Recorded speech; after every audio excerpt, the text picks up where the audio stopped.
¿Qué tal, amigos? Muy buenas noches, bienvenidos a una nueva edición de El Poder de la Palabra que hacemos todos los miércoles a partir de la hora 21 aquí por TLR. Hoy estamos con un amigo, con un personaje de los medios de comunicación, pero mucho más que de los medios, un personaje de la cocina, del arte culinario, Jesús Graña. ¿Cómo anda, Jesús? Fernando, un placer, muchas gracias por recibirme acá. Contigo nos conocemos. Con él. Nos conocimos en una cocina, vamos a contarlo. Con él aprendí que chef es cocinero. Exactamente. No es chef.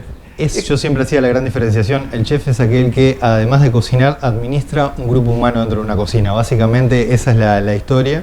Y siempre contaba lo mismo, que el gorro alto en las cocinas francesas era una manera de identificar al que mandaba en esa cocina de 30 y pico de personas. Entonces, cuando la palabra chef se empezó a usar mucho entre los cocineros, empezó a haber como esa brecha que es, bueno, todos somos cocineros. ¿Cuál es chef? Aquel que haya administrado tanto los recursos humanos como la carta de una cocina. ¿Cuántos años tenés, Jesús? 45, estoy grandecito. ¿Sí?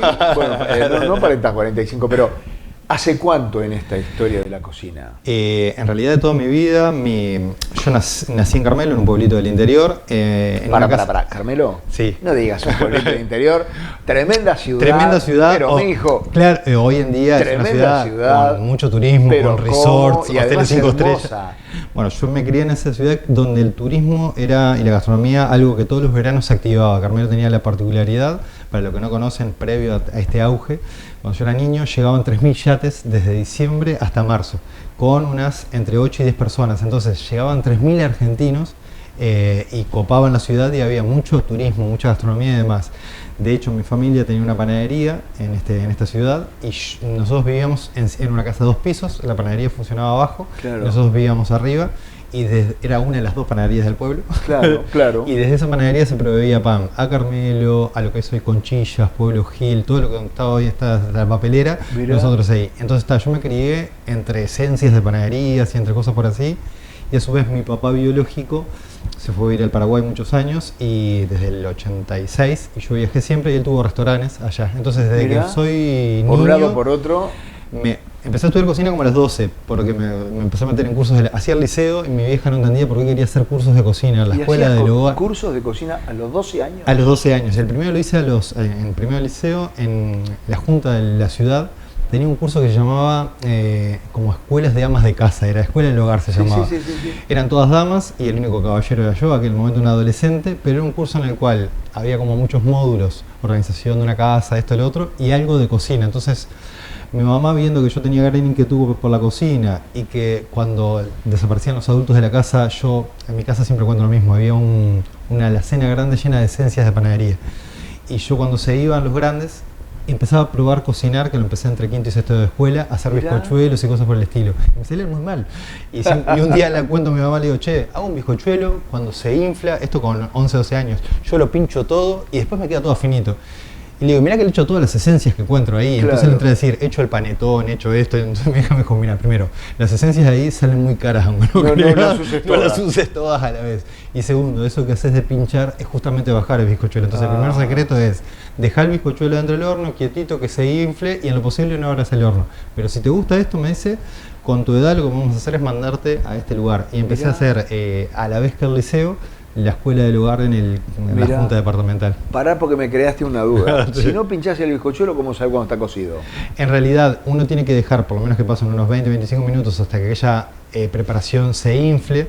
Los seres humanos nos hicimos fanáticos del aire. Los bizcochuelos y el pan son un 3% de algo sólido y mucho aire. Entonces necesitamos que se desarrolle primero ese aire, que se genere anhídrido de carbono como si fuera esencia, y una vez que eso se genera, ahí uno lo puede pinchar, pero hay un tiempo mínimo hasta llegar a ese momento. Si uno lo pincha antes de ese momento, ese anhídrido carbónico, esas burbujitas se encuentran por donde escaparse, se escapan todas juntas y te queda solamente lo sólido. Y te va a quedar, que no quedaba como una plantilla de zapato, que yo suelo decir, que es una cosa muy finita, elástica. Buen gusto, pero poca textura. La diferencia entre un pionono y un bizcochuelo es que un pionono es un bizcochuelo muy finito, sin polvo de hornear, bien infladito pero finito. Es batido de huevo, azúcar y harina nada más. En un bizcochuelo ya uno tiene polvo de hornear. Lo que hace que se sustente es justamente un poco de polvo de hornear. Cuando uno lo pincha, hace que todo eso que está haciendo el polvo de hornear, que es generar efervescencia, el bicarbonato de las doñas de antes, se desinfle y queda chatito. Entonces queda como un pionono, pero como todo apretado, no es rico. O sea, en el pionono uno busca los esponjositos, esto queda como... Imagínate te descuidas y te encaja una receta. Atento. Atenti. Un bizcochuelo con una textura de un fainá. O sea, no es lo que estamos buscando. Claro. Uno en un fainá busca algo con cutting compacto, claro. En un bizcochuelo no busca un fainá. Es verdad. Jesús, bueno, liceo y estudiando. ¿Y después qué? Liceo y estudiando. Hacía muchas cosas artísticas. Yo era un joven bastante inquieto en mi adolescencia. Seguí siendo inquieto, ¿no? Sigo a la misma manera, no he parado. Cantaba en el coro de mi pueblo, cantaba en el coro del liceo, hacía mucho teatro y demás. Y a la vez siempre seguía estudiando cocina. Y a los 16 estuve mi primer curso de cocina en hotelería. ¿En Carmelo? En Carmelo, en el hotel cocina, en el Hotel Carmelo, que es un hotel que tiene frente a la Rambla. Un curso también para gente grande, pero como yo tenía todo esto, me mandaron también ahí. A los 16 años empecé a hacer pollos, a hacer esto y a hacer lo otro. ¿Seguía siendo un hobby, un gusto, una distracción? ¿O ya capaz que vos empezaste a pensar que por ahí iba a ir tu vida? Tenía dos opciones. Dentro de mi familia paterna hay muchos médicos. Y yo estudiaba, me acuerdo, cuando llegué a la parte de bachillerato, hice quinto medicina y sexto medicina. Y me acuerdo que en ese momento le dije a mi hija, a mí no me gusta ni el tema de la física, ni esto, ni la matemática, ni la biología. No me terminó de agradar mucho. Me volví hacia atrás, hice otro bachillerato. Mirá. Hice quinto humanístico y sexto derecho. Y terminé el liceo por sexto derecho. A la misma vez que hacía estos cursos en la UTU. ¿Qué me pasa ahí con este coro que yo viajaba mucho? Entré desde los 15 hasta los 18 a viajar a Brasil a encuentros corales. Iba a Curitiba, a Gramado, a esto, a lo otro.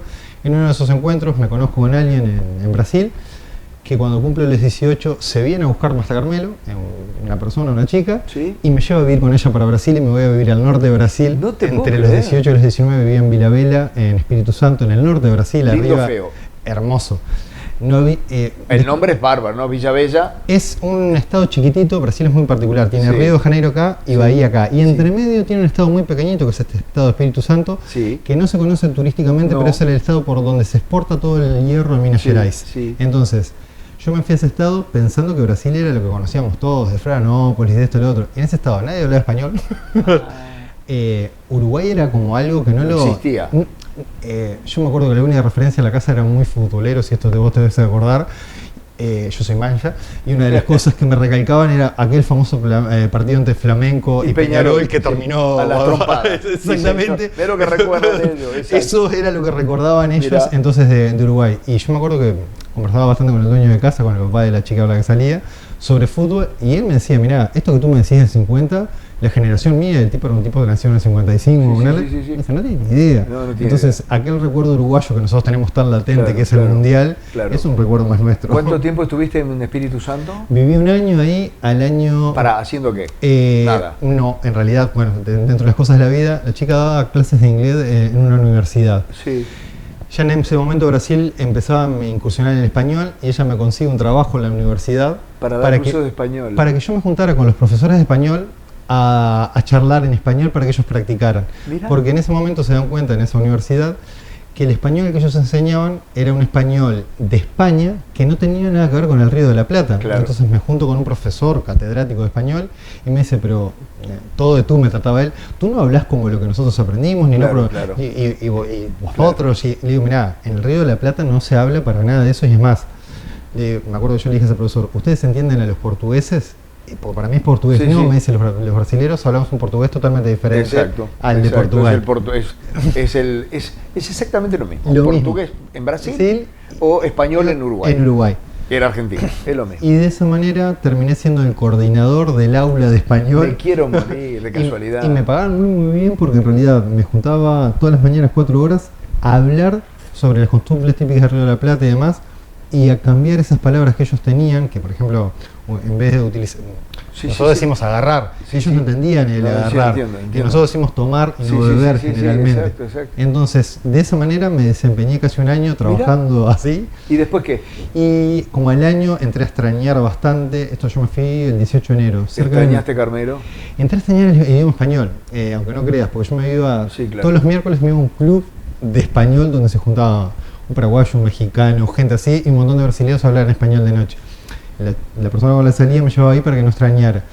Pero entré a extrañar como la diaria, el termo, el mate, y yo creo ahí que... Ahí tenías 19, 18, 19. No había cumplido los 19. Claro, Y viste que cuando llegan las fiestas uno generalmente tiende a analizar el año y a dar prioridades. ¿Qué estoy haciendo? ¿Qué estoy haciendo? Y me acuerdo que le dije a la persona, mirá, yo me voy hasta Uruguay traigo los papeles de que soy bachiller, de esto y lo otro, y de esa manera tenía dos maneras de ser legal en Brasil. O me casaba con la persona, o traía mis papeles de haber terminado bachillerato para que me dieran un trabajo legal. Casarme a los 18 años fue una palabra que me pesó un montón. Te asustó. Totalmente. Claro. Y le dije, mirá, yo me voy a buscar los papeles de Uruguay y vuelvo. Tengo 45, volví a Brasil de vacaciones hace 3 años atrás. ¿Volviste? Volví en realidad como vacaciones de paseo, a Río y demás. Claro. De hecho, hoy estoy casado hace ya... O sea que el amor aquel quedó El amor aquel truncó, y es más, ella tenía 10 años más que yo. Nos volvimos a comunicar 2 o 3 veces entre que yo tuve 19 y los 21. Pero después yo me arraigué tanto en Uruguay y no volví a Carmelo inclusive. O sea, volví, estuve una semana en Carmelo y vine a Montevideo. Y yo digo una cosa, yo me enamoré de Montevideo. A mí Montevideo me apasiona. Y cuando la gente me pregunta si soy del interior o capitalino, yo amo Montevideo. Hay ciertas cosas de Montevideo, las ferias de barrio, los tambores los fines de semana. O sea, yo soy emocionalmente, la publicidad de Uruguay, exactamente, o sea, haces una publicidad de Montevideo con una tercera y esto y lo otro y me encanta. Pero cuando viniste a buscar los papeles, te fuiste a Carmelo a buscarlos. Me fui a Carmelo a buscar, recojo los papeles de bachiller y me acuerdo que en ese momento yo había trabajado en Carmelo en un montón de cosas, porque soy de una familia que se trabajó desde temprano. Más bien. Entonces, entre las cosas que hacía era el operador de cine del pueblo. Yo pasaba películas con máquinas de 2 rollos, como Cinema Paradiso, se veían las 2 marquitas blancas al final, apretabas un botón y se cambiaba el rollo. Claro. Y hacía serigrafía. Entonces me acuerdo que volví a Carmelo y dije, me sentí como ahogado, o sea, como dije, qué chiquitito, y todo el mundo me preguntaba, después de un año en Brasil, ¿por qué te volvés para acá? Sí, claro. Mi generación toda entera se había venido para Montevideo y decido venirme a Montevideo.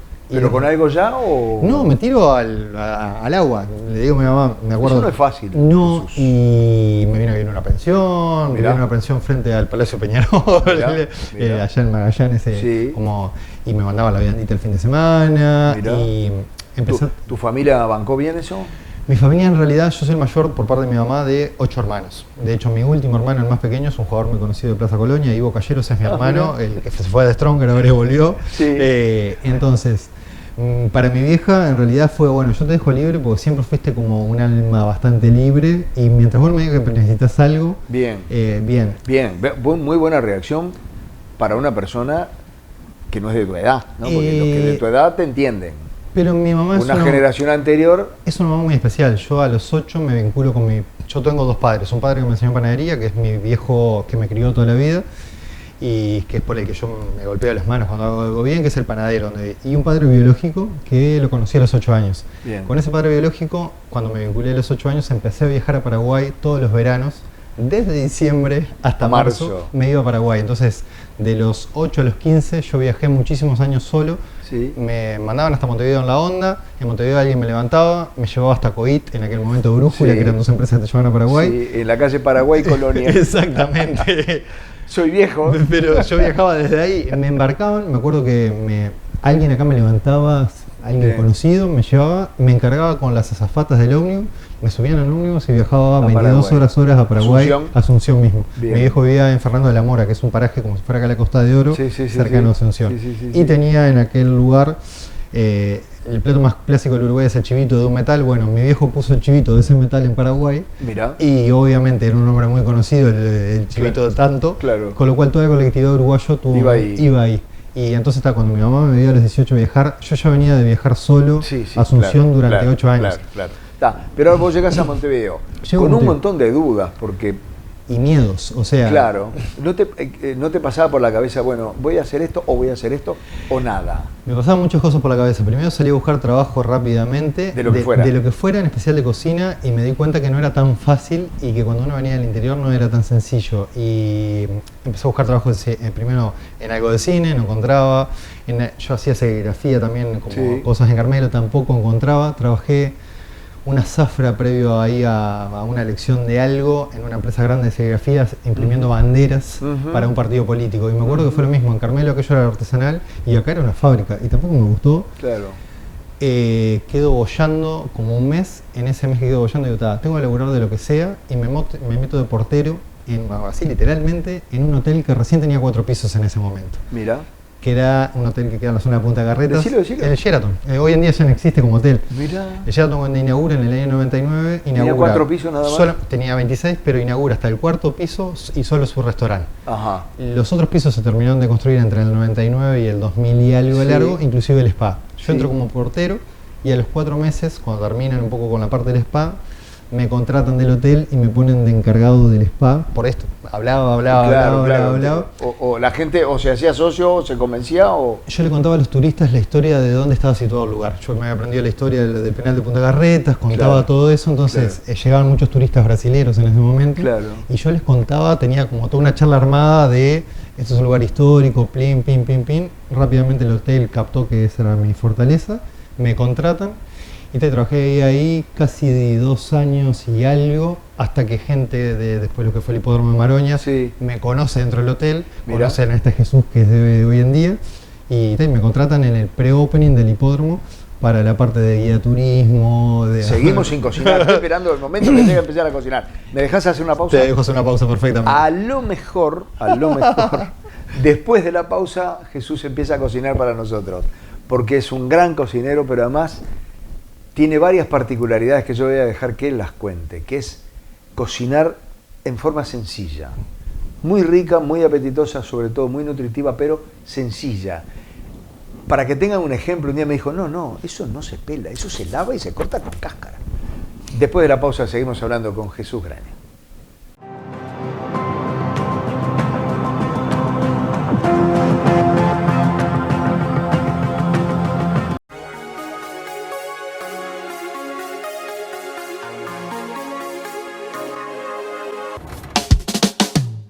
Los lunes a las 20 horas y por TLR, Mejor Dicho. Un espacio de encuentros para disfrutar juntos de un mano a mano y compartir historias, presente y futuro, con los protagonistas de nuestro tiempo. Todo lo que querés ver en televisión está en TLR, está con vos.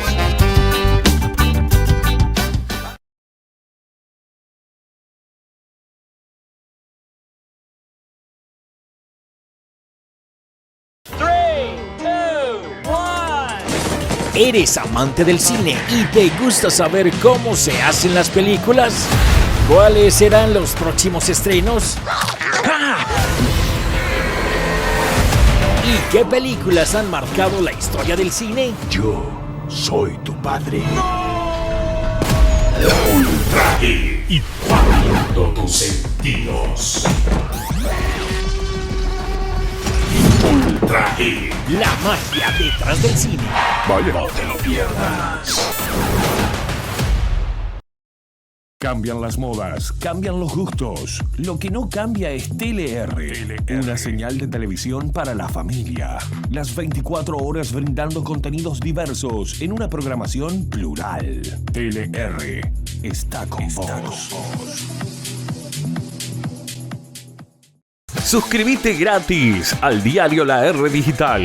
Agenda nuestro número de WhatsApp 095-265-466 y envíanos un mensaje con la palabra suscripción. Recibirás gratis Diario La R Digital más los suplementos los 7 días de la semana. Porque el acceso a la información es un derecho. Porque el acceso a la información es un derecho.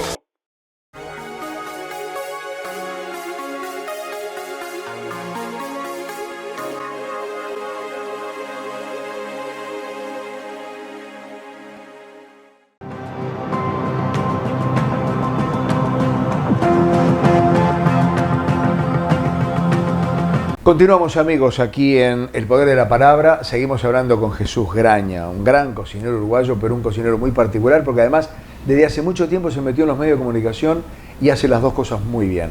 Bueno, Hipódromo de Maroñas. Hipódromo de Maroñas. Trabajé en el hipódromo casi 10 años. ¿Pero qué?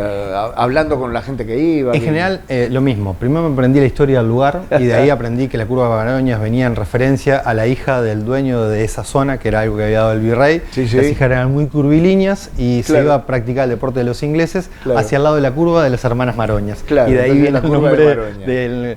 Trabajé en el hipódromo mucho tiempo y el hipódromo...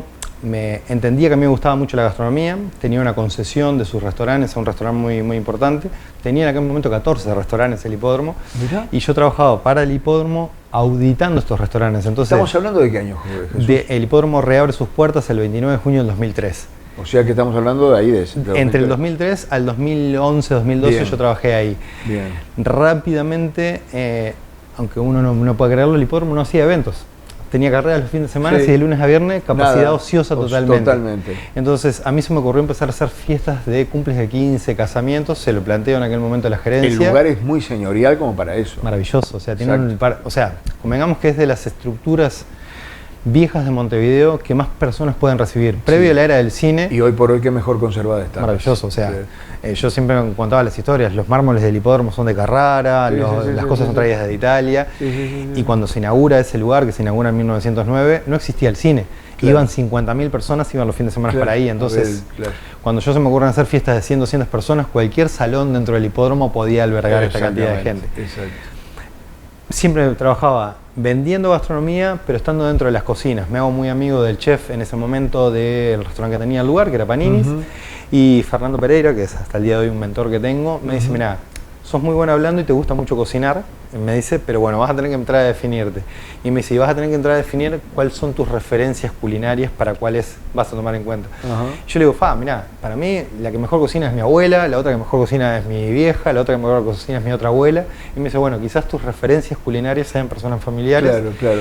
Y yo hasta el día de hoy lo sigo profesando, que es algo que vos decís, yo creo que las grandes chefs de la historia y los grandes cocineros de la historia son las abuelas y las madres. O sea, la gastronomía no hubiera llegado al día de hoy Es verdad. si no hubiera habido abuelas y madres que verdad. hubieran replicado en la palabra las Es verdad. recetas.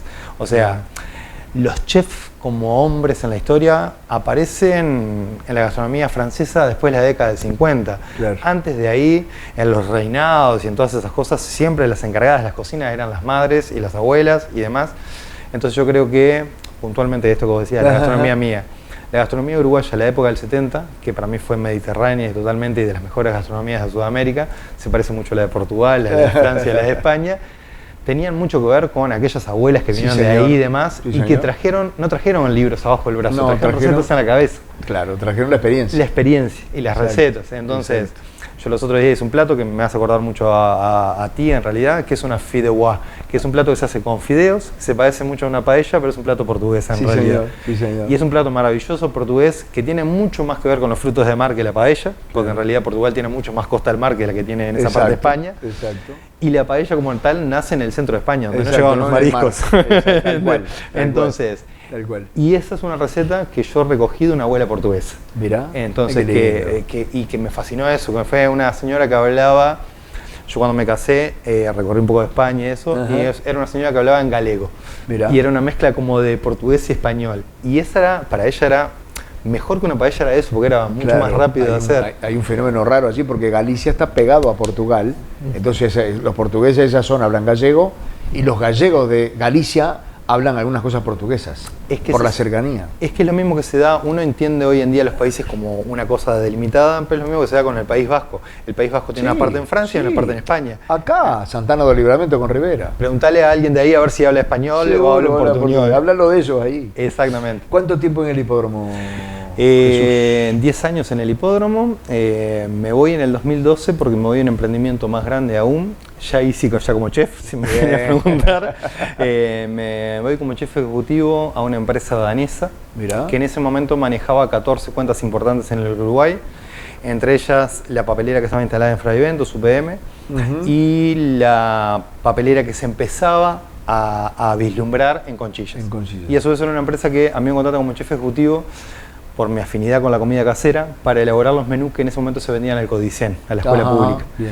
Entonces, entro como chef ejecutivo, trabajo un año diseñando recetas, pero casi de manera matemática, porque cuando uno entiende la gastronomía a gran escala es un toquecito de sal en un plato para Claro, 10, no claro. pasa nada. Si uno multiplica esto por 6.000, Claro. necesita calcular exactamente Sí, claro. qué cantidad de cada cosa. Sí, claro. Entonces en esta empresa me contratan como chef ejecutivo y entro a notar rápidamente que no tenía mucho que ver con cocina, que era más que ver con cálculos matemáticos. Administrativo, casi. Administrativo, totalmente. Pero sucede ahí algo político dentro de la empresa y, y básicamente el Montes del Plata. Me ascienden a gerente de esta compañía. Yo me acuerdo, 32 años, me fui ese día en el auto hasta el hipódromo a hablar con mi jefe que había tenido toda la vida, que es el señor Eduardo Campo, y le digo, soy gerente de una multinacional, llorado, todo feliz, Sí, sí, me sí, preocupaba sí, con sí. 32 años, y me compré el principal dolor de cabeza que tuve los 2 años siguientes, Claro. que es, yo administré el final de la obra de Montes del Plata como gerente y como negociador Claro. para una empresa y para esto. Claro. Y eso fue lo que o sea, también lo mismo, sin cocinar, mucha administración. Claro. Y me acuerdo de una charla un día con una persona de un sindicato muy conocida, que hoy en día es candidato de un partido de izquierda, que me acuerdo que me dice, mira, acá la comida es como hacer ladrillos. O sea, si un porcentaje de la comida está bien, y si el 95% de la comida sale bien, nosotros ya estamos conformes. Yo me acuerdo en ese momento charlo con esa persona y le digo, pero el 5% de todo eso que me estás diciendo son casi 400 personas. No importa. Y le digo, y a mí si hoy la comida que como al mediodía me está mala, yo condiciono todo mi resto del día de trabajo. Entonces yo le digo, yo creo que la gastronomía nunca puede ser como ladrillos. Claro. Y decido renunciar a ese puesto de trabajo, que era un puesto de trabajo de mucho dinero. Me imagino. Yo ganaba arriba de 5.000 billetes de otro poder, dinero. Poder, dinero, un auto. Pero no era lo tuyo. No era lo mío porque yo sentía que no estaba...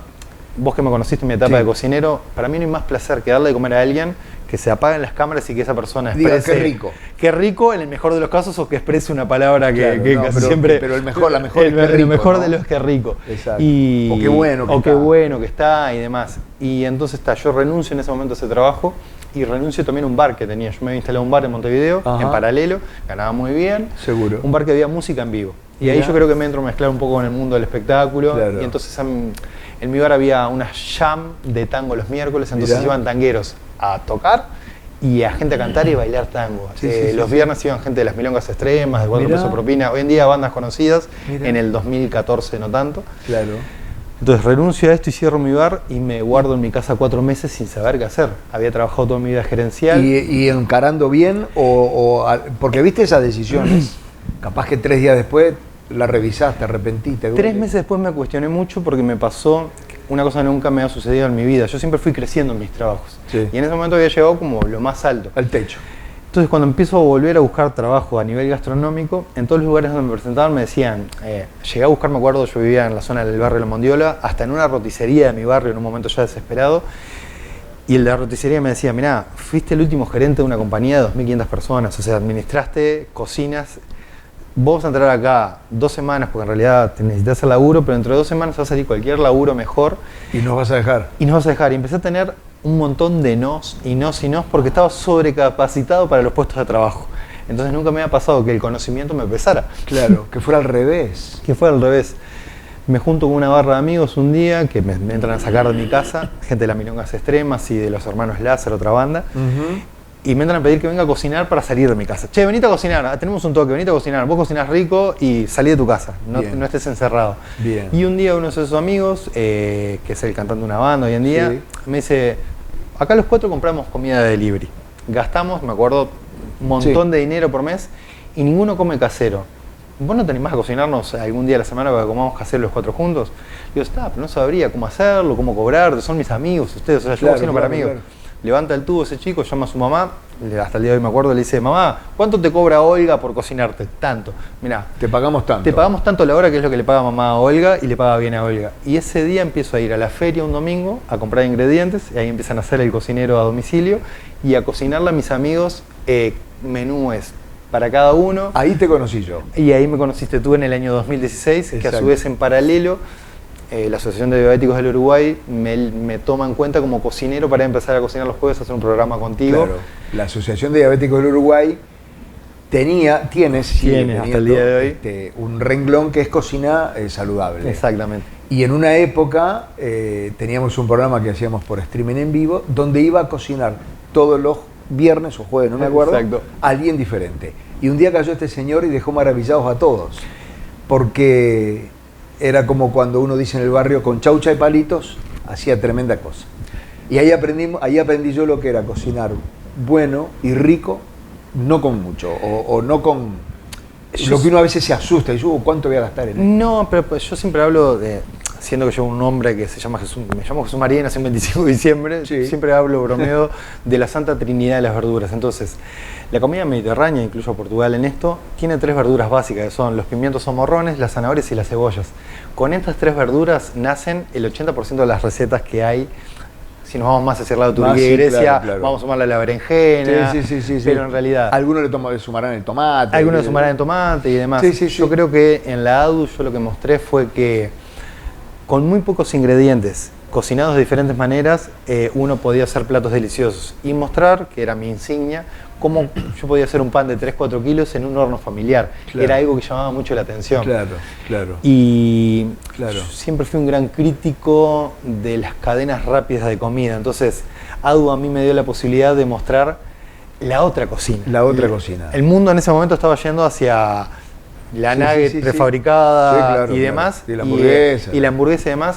Y en ADU yo me encontré con personas como vos apasionadas por la comida, porque vamos a ser sinceros. O el señor Javier, presidente hasta el día de hoy. Gente que terminaba de grabarse ese programa y venía a la cocina. Y decían, che, qué rico que qué está rico, esto. vamos a cucharear. Exacto. Ese es el mejor, yo creo. Exacto. Yo creo que en ese momento entran a ser mi personaje y en el 2016 un programa que en aquel momento se emitía en Canal 12, que se llamaba, que era con Cairo, no me sale ahora el nombre, Cámara Testigo. Cámara Testigo. Mirá. Me hace una entrevista porque yo era un chef raro, era un chef que venía del mundo profesional, que cocinaba en ADU a veces, pero que compraba en las ferias de barrio y iba a las casas como las señoras de antes. Sí, yo recuerdo de algunas anécdotas tuyas de tal domingo pasé y vi y dije voy a cocinar para esta gente. Y fue a cocinar gratis para la gente que estaba en la feria. Bueno, una de las cosas que yo siempre intenté hacer después que me sucedió esto, que me sucedió en el mundo laboral, yo mido a las personas por cómo tratan a las personas del servicio. Y yo me vinculé mucho con las personas de la feria, hoy en día fallecido ya Luciano Vario, que era un italiano presidente de la Asociación de Feriantes. Yo me vinculé mucho con los feriantes del inicio de la mañana, entonces entender que las ferias que tenemos en Montevideo arrancan a la 1 de la mañana en el mercado. Las 2, las 3 de la mañana. Las 2, 3 de la mañana. A las 4 están paraditos al lado del puesto. Al puesto. Y en invierno, y en invierno. Y uno un día de lluvia dice, hoy está feo, quizás fue la feria y ahí. Y la feria así. está. Entonces yo opté, como vos decís, por 2 veces al año ir y cocinar y regalarle esa comida a los feriantes. Que un chef fuera a cocinar a las ferias. Entonces, ¿cómo cocinaba? De vuelta lo mismo. Yo hago una olla yo grande, cocinaba con todos los ingredientes que me daba la gente de la feria y cocinaba como cocinan los feriantes, que es con los cajones, con las maderas, con esto, con lo otro. Llevaba mi pan y llevaba platos descartables para convidar a los feriantes y era un placer más grande que ver a los que cargan los fierros y esto y lo otro al mediodía comiendo un plato como gourmet y diciéndote, chau, en mi vida había probado de esto y era un visito quizás tal vez, pero, pero siempre hay que devolver, que para mí es la clave para que viene. Eso es verdad. Después de esa etapa que empezaste a cocinar, cada vez cocinabas para más gente, según tengo entendido. Vos de repente te metés, creo que fue en BTV lo primero, ¿no? Primero fue en Nuevo Siglo regular. y después en BTV. Bien. En realidad, cuando arranco con esto, en especial ADU y tú, fueron como también motores, rápidamente alguien me dice, hablas bien para las cámaras. Claro. ¿Qué te parece hacer un programa en el cual vayas de visita a la casa de algún famoso y le cocines y le hagas una entrevista? Entonces en el año final 2016, principio del 2017, pero ahí en el final, octubre de 2016, nace una propuesta para Nuevo Siglo que era tu chef personal. Mirá. ¿Y qué es lo que sucedía? Tras bambalinas, alguna persona como Claudia Fernández y demás me había adoptado ya como chef personal. Claro. En esta modalidad que yo tenía Y que empezaste a cocinar para los famosos. sin que fuera pensado en un programa de tele. Un día un famoso me dice, che, me dijeron que cocinás en una casa y cocinás rico y que podés venir a hacer un menú gourmet en una casa y que no sos caro, que en ese momento es lo otro. Y de eso nace justamente el primer programa. Tengo 3 temporadas de ese programa en el cual visito desde famosos locales hasta Pachu y Pablo, que supe cocinarles, casas de famosos en las cuales les ponía una GoPro dentro de la heladera, cocinaba para el famoso, pero en algún momento abríamos su heladera, mirábamos hacia adentro de la heladera y veíamos qué tenía el famoso y hacía como preguntas en base a lo que tenía en su heladera. Entonces era bastante orgánico, era como... No sé, el amigo Fede Paz, que fue uno de los entrevistados que yo vi de heladeras en aquel momento más pro, era un tipo que etiquetaba todos los tuppers dentro de la heladera, que para mí era como maravilloso. Y hasta el día de hoy, porque soy amigo de él, haberle hecho una entrevista en realidad al Reja y Cari, que a su heladera hubiera una medio sobre de mayonesa y un limón. Porque siempre comía de delivery. Entonces, pero esto me permitió vincularme con la farándula local y vincularme de vuelta. Yo iba a la casa, hacía toda una entrevista, pero dejaba hecho una comida. Porque hacía las dos cosas. Hacía las dos cosas. Y mi regalo para las casas, que por más que llevaba el regalo de la marca y esto y lo otro, como que la gente de la tele empezó a valorar mucho que en Bien. su casa ese día hubiera un guisito, que en su casa ese día hubiera... Sí. Y de esa trascendencia paso ya hace 3 años a BTV, ya este es el tercer año que estoy en BTV como el chef de referencia de BTV. Pero ante todo, como lo que vos decís, o sea, yo intento todos los días que cocino decirle a la gente, hoy estoy haciendo 8 porciones de comida por 600 pesos. Claro. Hoy, claro. Hasta el día de hoy. Sí. ¿Seguís haciendo esa metodología? Sigo haciendo eso porque en realidad, por ejemplo, hoy en día que la carne roja nuestra de vaca está muy cara, yo le digo a la gente, no necesitamos dejar de comer carne, o sea, para que se entienda. Sí. En este momento el cerdo está muy barato, Claro. compramos solomillos de cerdo por 150 pesos, bondielas por 200, Claro. el Uruguay empezó a cambiar y vienen pavitas de Brasil que antes era como una... Sí. Entonces si uno entra a volver a comprar, en especial en el comercio del barrio, en la feria, y entra a bichonear precios como hace el ama de casa o como hacía la ama de casa antes, se puede todavía seguir cocinando relativamente económico y muy rico. Hay que ponerle un poquitito de pienso. Yo siempre le digo a la gente, tú el domingo pensás qué tenés a la semana con tu hija, que tiene deporte, que tiene inglés, que tiene esto, que tiene lo otro. ¿Por qué de la misma manera no te pensás qué es lo que le vas a dar de comer? A lo largo de la semana. A lo largo de la semana. Entonces, esa angustia diaria que sufre generar el ama de casa que dice, son las 7 de la tarde, ¿qué le hago de cenar? Sí. Quizás hacemos un piancito el domingo. ¿Me dejás hacer la última Por supuesto. pausa? Venimos para el último bloque porque toda la vida de Jesús pasa por algo vinculado con la cocina. Fue al exterior muchas veces, Sí. Recorrió muchos lugares del mundo, siempre lo mismo, ¿no? Absorbiendo, viendo, copiando en muchas veces, seguramente algunas mejorando, ¿verdad? O cambiando. Copiando seguramente sé, Exacto, porque no hay exacto. nada inventado Exacto. que no se haya inventado la cocina. Pero además, durante la crisis sanitaria, durante la pandemia, tuvo una activísima participación en ayudar a muchos uruguayos con las dos cosas que él mejor sabe hacer, administrar y cocinar, o por lo menos administrar cosas vinculadas con la comida. Después de esta última pausa venimos para el último tramo y terminamos el programa de hoy hablando con Jesús Graña de lo que más y mejor sabe hacer, comida.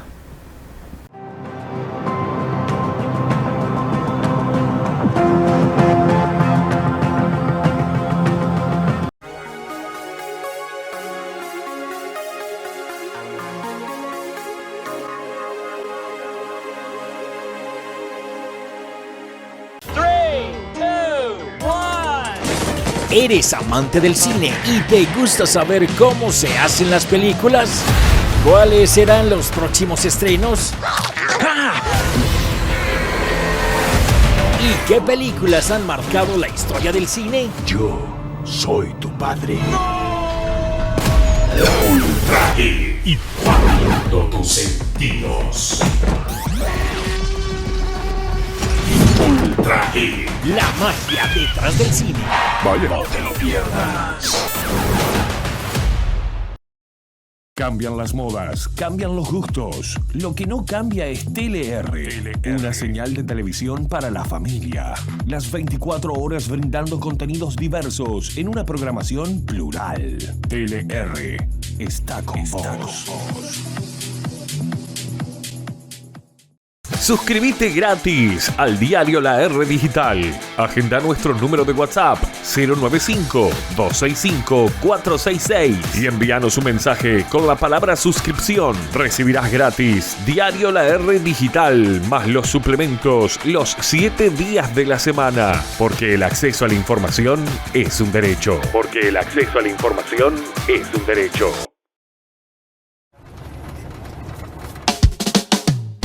Los lunes a las 20 horas y por TLR, mejor dicho. Un espacio de encuentros para disfrutar juntos de un mano a mano y compartir historias, presente y futuro, con los protagonistas de nuestro tiempo. Todo lo que querés ver en televisión está en TLR, está con vos.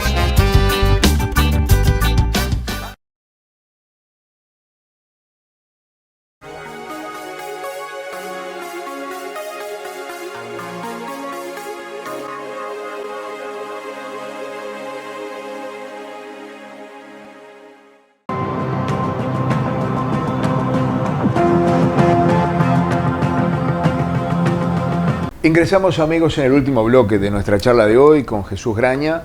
Jesús, ¿conocías el Hotel Esplendor Cervantes? En realidad, para mí, quedé maravillado cuando entré. Con lo que viste. Porque es como una obra de arte y un hotel a la vez. O sea, Exacto. es como si fuera un atelier con hotel. Y no dejo de fascinarme. Mi esposa se dedica a la pintura. Mirá. Creo que en este lugar es una galería de arte. Sabes que tiene mucho de eso, ¿no? El Hotel Esplendor Windham Montevideo Cervantes, ubicado en el corazón de Montevideo, aquí en Soriano 868, esquina Andes, combina, como vos decías, su arquitectura original de los años 20 con un rediseño interior de estilo vanguardista. Dispone de 84 habitaciones de estilo, amplias, modernas, es además pet friendly. ¿Se puede venir con el animal? Sí. Aplauso, Magic y beso al esplendor. Brinda desayuno buffet, terraza con vista al río, piscina interna, gimnasio, sauna y además tiene una sala de eventos en el antiguo Teatro Cervantes, que está pegadito al hotel, exacto, que ha sido restaurado para vivir eventos sociales y corporativos. Para vos que no lo conocías y para quienes no lo conocían, si algún día tienen la oportunidad, no tienen por qué alojarse, lo pueden venir a recorrer y asistir a lo que asistí yo, que fue el techo del viejo Hotel Cervantes, del viejo Teatro Cervantes, que está totalmente reciclado, pero que mantiene absolutamente intactas las características originales. No, y si uno ingresa a la puerta del hotel se encuentra con obras de arte. De hecho, en este estudio está lleno de obras de arte. Entonces exactamente. Jesús, ¿cuánto has viajado en alas de la cocina? Mucho en alas de la cocina. He llegado a estar en Nueva York. Recorrí bastante España, algo de Francia y demás. Vinculado a la cocina y vinculado a mi actual esposa, pero con la cual ya llevo desde el 2016, estoy con ella, Flor Pisani, que le mando un beso. Flor venía del mundo del turismo, venía a trabajar en agencias de viaje y yo creo que fuimos como la pareja perfecta en eso. Y gracias a ella y a la cocina entré a viajar un montón. Y de hecho eso, tengo anécdotas de haber ido desde cocinar un guiso de lentejas a Nueva York, previo a la pandemia, irme a España, recorrer y demás, y en todos los lugares donde estuve, yo creo que lo mejor que puede hacer un cocinero, aparte de cocinar, es comer comida de otros. O sea, para aprender. ¿Así como se aprende? Siempre. ¿Y la mejor manera? Yo creo que las escuelas de cocina enseñan técnicas de cocina, pero cuando uno puede salir del ámbito de una escuela, en realidad, e ir no solamente a restaurantes, sino yo soy gran fanático de la comida callejera, y siempre lo digo. Claro, sí. Entonces, si uno camina por las callecitas de San Sebastián, en el País Vasco o en lugares así, en la comida callejera se va a encontrar parte de la idiosincrasia. Es como si yo trajera a alguien en Uruguay, fuera del asado y todo esto, ¿qué querría convidarle? Quizás un chorizo al pan. Y no voy a encontrar un restaurante donde pueda ir a comprar un chori al pan. Y sin embargo, no me imagino viendo un partido de Uruguay desde un estadio sin comer un chorizo al pan. Hay algo muy uruguayo, Jesús, que seguramente vos dirás que sí, porque no creo que haya en otro lugar en el mundo, que son los medios tanques. Bueno, no hay. No existe. Inclusive no existe nosotros tenemos tanta suerte de poder cocinar grandes piezas de carne, que en el resto del mundo existe cocinar a fuego, porque cocinar a fuego de leña es antiquísimo. En Portugal sardinas. Es sardinas, por ejemplo. Los americanos le dicen barbecue al sistema, pero por ejemplo los americanos cocinan grandes piezas de cerdo en brasas y demás, pero que después las desmenuzan todas y las transforman en un sándwich o en algo. Nuestra costumbre de, no solamente en Medio Tanque, yo soy del barrio de La Mondiola, que me crié mucho en ese barrio, ahí en la zona del zoológico. Mis vecinos al lado, que eran de la comparsa del barrio, los domingos sacaban como una parrillita de heladero, le digo textualmente, a un cordón alto, lo apoyaban ahí, hacían un fueguito al costado. Entonces los domingos al costado de mi casa había como un asadito. Eso es maravilloso. Mientras se tocaban los tambores y esperábamos a que empezara el clásico del fin de semana. Entonces, eso es lo que yo me enamora de Montevideo, la idiosincrasia todavía que sigue habiendo en algunos barrios, en el cual se saca un medio tanque a la vereda y se cocina a la vereda. Es espectacular. Durante la pandemia, mucha gente vinculada al servicio gastronómico la pasó mal. La pasó mal porque cerraban restaurantes, cerraban roticerías, cerraban casas de comida, cerraban... vos encontraste una beta, no sé si para cocinar, esto te lo pregunto, pero sí para ayudar a gente que pasaba necesidades.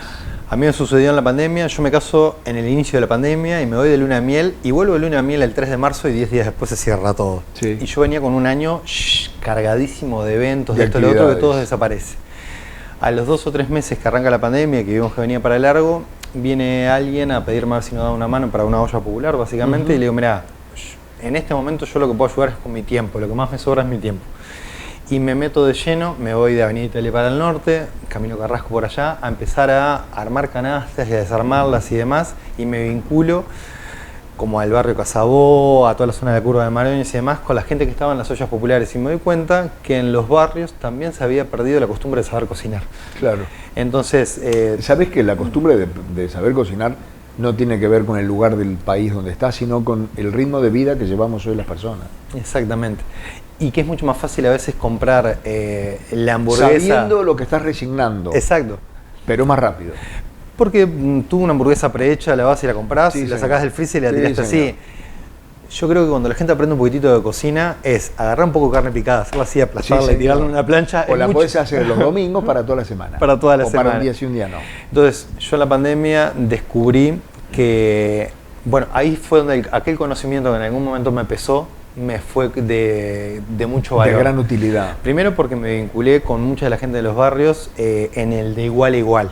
Claro. Entonces, entender que la comida es una necesidad básica a satisfacer desde el que vive contra la Rambla hasta el que está contra el borde del campo. Sí. Y de que si esa gente podía, aún pasando un montón de necesidades, dar 3 días de su semana para cocinar para 100 y pico de personas que no las conoce quizás, para que fueran con un tupper, yo lo mínimo que podía hacer era eso. Y yo me acuerdo, tú conoces a mi hija Manuela, mi hija más señor. grande. Yo siempre le decía en aquel momento a Manu, nosotros somos ricos, si yo le decía de esta manera, porque elegimos todos los días qué comer, elegimos todos los días qué ropa ponernos y nos bañamos todos los días. Sí, y tenemos un colchón donde y tenemos dormir. un colchón donde dormir. Tal cual. Entonces yo en aquel momento valoré mucho lo que yo tenía y en donde estaba y que no pasé mal en la pandemia económicamente Sí. ni nada. Y valoré mucho a aquellas personas que aún en situaciones y en infraestructuras donde si llovía se inundaba todo, gastaban tiempo para otra gente para darle de comer. Tal cual. Y bueno, yo te comentaba ahí en el corte, trabajé casi un año vinculado a una organización que daba de comer a muchas ollas, que en algún momento se vinculó con el Estado. Yo creo que siempre cuando las cosas tienden a tener política partidaria se complican, Sí. pero es como el fútbol, creo que es de esa manera. Sí. De la Celeste somos todos, Exacto. de los equipos, yo voy a seguir diciendo que Sí. soy mancha, por más que mi hermano juegue en Plaza Colonia, pero generalmente divide. Cuando esta ONG pasó a percibir algún dinero del Estado para poder distribuir, entró lo partidario y yo ahí ya no me sentí tan cómodo, Claro. porque a mí me gusta dar de comer. Y Sí, no me claro. importa las otras cosas de lado. de dónde venga la política. Sí, y sí, o sí, sea, sí. yo creo que seres políticos somos todos, y lo dijo el amigo Aristóteles, pero no política partidaria. pero no política partidaria. Exacto. Entonces, mi último granito de arena que yo aporté, que fui finales del año pasado en realidad, del 2021, propuse dar cursos de cocina. Alguien de un salón de eventos, porque lo tenía cerrado, me prestó su cocina. Y durante 2 meses capacité a 100 y algo de personas en cocina básica. Aquello que yo sabía básico, que era cómo hacer un pan, cómo hacer una pasta, diferenciar entre una carne roja, un pescado y un pollo, cómo trabajar estas carnes y cómo con muy poquitos ingredientes. Qué bueno. El último taller me acuerdo que siempre era, pues estábamos llegando a las fiestas, pan dulce y budín. Va. Cuando la gente descubría que hacer un budín inglés cuesta 18 pesos Sí, y comprarlo 150, Sí, sí, claro. entonces, y hasta el día de hoy me pasó que esas fiestas, mucha gente de los barrios me mandó de regalo budines o pan dulces o cosas Mirá que qué he hecho para bueno. poner para la venta, y de hecho hasta el día de hoy sigo vinculado con gente de Casabó, de algunos Qué barrios, lindo. porque al igual que una abuela o que una madre, yo traspasé en la palabra lo que yo sabía. Era aquello de no solo darle el pescado, sino enseñarle a pescar. Bueno, yo porto un nombre que es más que simbólico, me llamo Jesús María y nací en Navidad. Y por más que no profese la religión católica, creo que el flaco Cristo fue un revolucionario del amor. Sí, claro. Yo lo digo así de Sí, esa sí, manera. tal cual.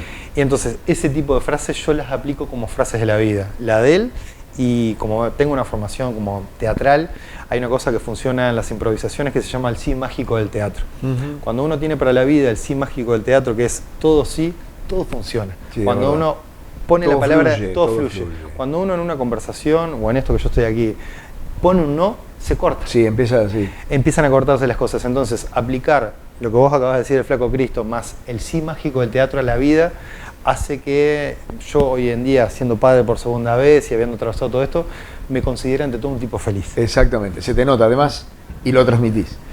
Bueno, sí, papás por segunda vez. Sí, tengo una nena, Federica, de 1 año y medio. Ujú. Es cansador la paternidad después de los 40 No tengan años. la más mínima. No siempre es cansadora. A veces uno la lleva mejor según la edad.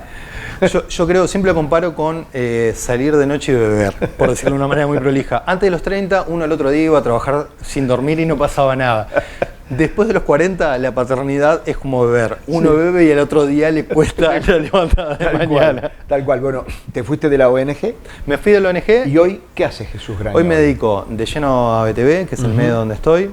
No solamente cocinando, sino que BTV ya el año pasado, pero este año sobre todo, me permitió que la parte de comunicador se entrara a explotar bastante más. Haces entrevistas. Hago entrevistas y me Exacto. fascina porque a mí me pasa que la cocina me vincula con la gente desde algo como intrínseco, orgánico. Claro. Entonces, yo aprendí esto y le agradezco a Fito Gali, que sé que lo tenemos como amigo de por señor. medio. Estuvo hace pocas horas sentadas en ese sillón. Fito siempre me dijo, hay 3 claves para hacer una entrevista. Es saber algo del entrevistado, obviamente, decirle algo emocional en el camino para tocar la parte intrínseca, y siempre que el entrevistado se sienta como que ese día fue una estrella y él es el protagonista. Entonces me dice, cuando el entrevistador es más protagonista del entrevistado, Marchaste. marchaste. Sí, queda feo.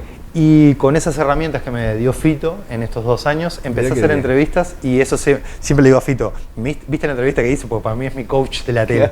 Digo, le nombré esto de su mamá o de su abuela, que lo retrotrajo a la infancia, Claro. y desestructurás a un famoso y lo transformás en un ser humano de igual a igual. Y seguís cocinando. Y sigo cocinando en BTV, y sigo cocinando para afuera también, y sigo sin trabajar en la ONG, dando de comer a todos los cuidacoches de mi barrio y de la zona, sí. De hecho, los sábados y los domingos. ¿Cómo es la mecánica? Ahí va, ¿cómo es la mecánica? Los sábados y los domingos toca timbre en casa. Tenemos muchos hijos adoptivos, como decimos con Flor, que son hasta gente mucho más grande que nosotros, que tocan timbre entre esos 2 días, que son los 2 días que tenemos Sábado y libre. domingo. Sábados y domingos. Entre semana cada alguno, en especial si fue un día de lluvia, Sí. y yo sé que no hicieron la moneda en la calle, saben que pueden tocar timbre en casa, entonces comen lo mismo que como yo.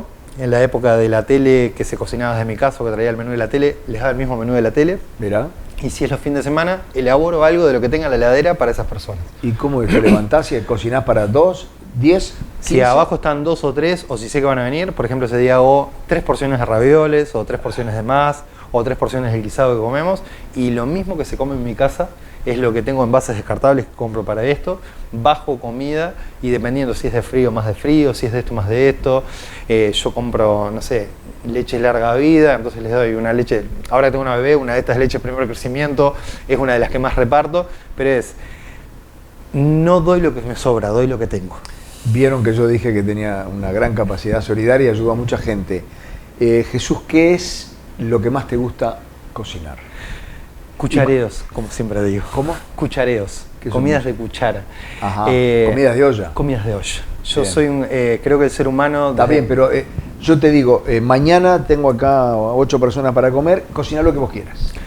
¿Qué le cocinás? Porque tiene que ser una. Si estuviera un día fresquito, porque ese es el tema de las comidas de olla, bien. el plato que más yo creo que solidariza a todos, en especial hoy en día que hay mucha gente que no come carnes, es un risotto. Un risotto de hongos o de lo que fuera. Si estuviéramos hablando en el interior del país, que la gente es casi toda... Un guiso. Un guiso. Ajá. Pero no es fácil de hacer un guiso, sí. Yo creo que sí, porque la palabra... ¿Te puedo confesar algo? Sí. La única vez que hice un guiso en mi vida, Sí. llamé a un amigo en la casa de cuya familia había comido un guiso, y cuando pregunté quién lo hizo, me dijo yo. Dije, mira, un amigo mío haciendo guiso. Lo llamé y dije, contame cómo se hace el guiso. Y no me resultó fácil, porque me dijo, primero pones tal cosa, después pones tal otra. Ya, me la complicó. Pero yo te diría, mirá a la gente que está del otro lado y para ti es como natural que se prenda una cámara, haya unas luces y puedas hablar con una espontaneidad total y ganar una charla de 1 hora. Pero no es fácil hacer un guiso. Bien, yo quería que vos admitieras eso. No es fácil. Bien. Pero es como todas las cosas en esta vida que se puede aprender. Y yo creo que los seres humanos aprendemos cosas mucho más difíciles que no las utilizamos todos los días. Y comer, si Dios quiere, desde que tenemos uso de conciencia hasta que pasemos para el otro lado, vamos a estar comiendo. Entonces, yo intentaría que el aprender a cocinar fuera una parte de la educación básica y que todos tendríamos que, como mínimo, así como sabemos sumar, leer y esto, saber cocinar. Porque nos tendrían que enseñar en la escuela y en el liceo. Porque vamos a comer hasta que reglas básicas de cocina. Las básicas, o sea, yo no pretendo que nadie haga ni un super plato ni esto, pero cómo se hace un arroz, un guisado, una pasta, tendría que ser lo básico para que uno lo tenga como herramienta para la vida. ¿Hay alguna comida que todos conozcamos que vos dirías, esto no me gusta hacerlo, esto no lo cocino, esto no va conmigo? Que no me guste, bueno, yo soy medio reticente es parte del folclore nuestro acá en Uruguay, pero a comer aquellos animales que están como, no en peligro de extinción, pero el Uruguay produce vacas que son riquísimas. ¿Hay necesidad de comer un tatú, una mulita? No.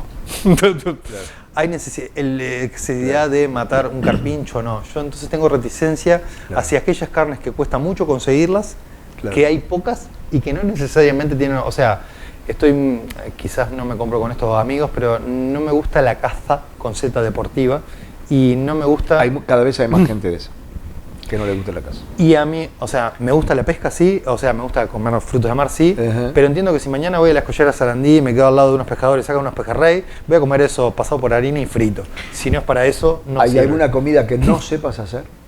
Yo creo que millones. O sea... pero no las conoces, capaz que... No, pero soy muy respetuoso, por ejemplo, de la pastelería. Ajá. ¿No te metes ahí? Puedo hacer alguna cosa de pastelería, pero la cocina salada tiene mucho más que ver con un poquito de esto, un poquito de aquello, como yo digo.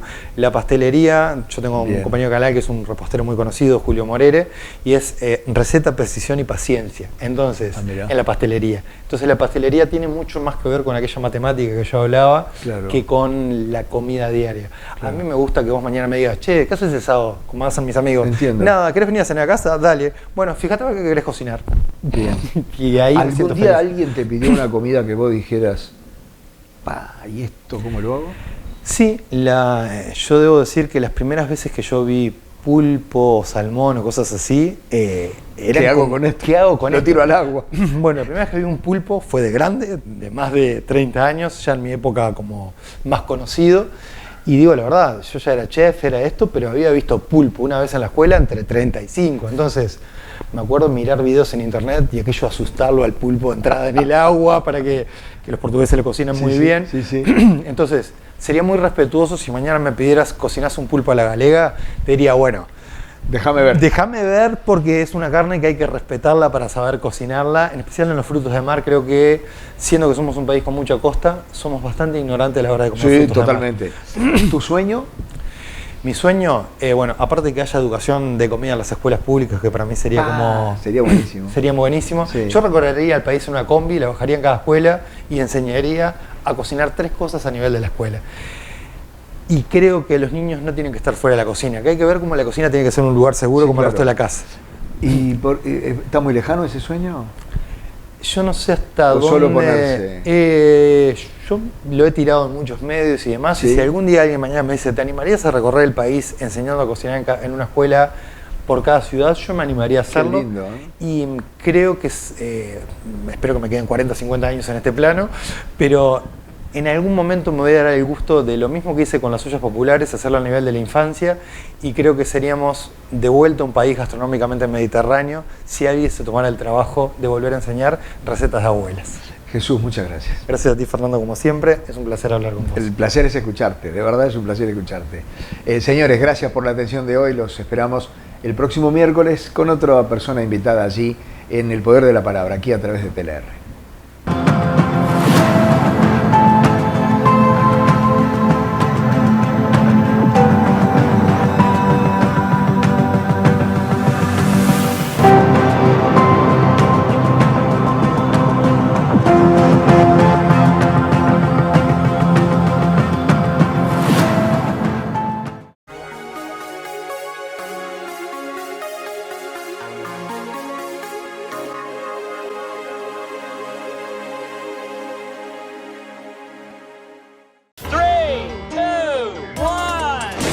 ¿Eres amante del cine y te gusta saber cómo se hacen las películas? ¿Cuáles serán los próximos estrenos? ¿Y qué películas han marcado la historia del cine? Yo soy tu padre. Ultra Hit y todos tus sentidos. Ultra Hit. La magia detrás del cine. Vaya, no te lo pierdas.